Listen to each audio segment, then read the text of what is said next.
भोजपुरी की पहली फिल्म हमारा स्वाभिमान ने कमाया 32 करोड़, टॉप बना दिया है रिकॉर्ड में।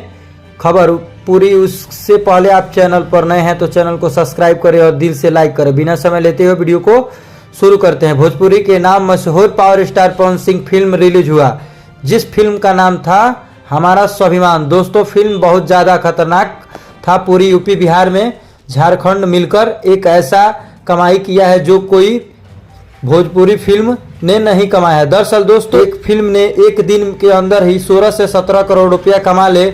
ऑल ओवर की बात किया जाए तो 1 से 3 दिन के अंदर 32 करोड़ कमाया है, जो कि दोस्तों भोजपुरी में ऐसा पहली बार हुआ है। भोजपुरी में फिल्म 32 करोड़ कमाने में 3 साल, जबकि दोस्तों इतना पैसा नहीं कमा पाती थी। यूट्यूब का भी पैसा जोड़ लिया जाए तो नहीं कमा पाती थी फिल्म। ऐसा पावर स्टार पवन सिंह ने ऐसा रिकॉर्ड बनाया। दोस्तों आपको बता दें, इस फिल्म को देखने के लिए फैंस काफ़ी ज़्यादा हॉल में जा रहे हैं और दोस्तों लगातार काफ़ी ज़्यादा मात्रा में भीड़ लगाकर देख पा रहे हैं। दोस्तों इस फिल्म में कुछ खासियत होगा तभी इतना ज़्यादा भीड़ लग रहा है। दोस्तों आपने इस फिल्म को नहीं देखा है तो कमेंट बॉक्स में ज़रूर बताएंगे, नहीं देखा है तो सिनेमा हॉल में जाकर जरूर देखिएगा। पावर स्टार पवन सिंह के नए रिकॉर्ड के बारे में आप क्या कहना चाहते हैं कमेंट बॉक्स में जरूर बताइएगा। तब तक के लिए अपना ध्यान रखें, धन्यवाद।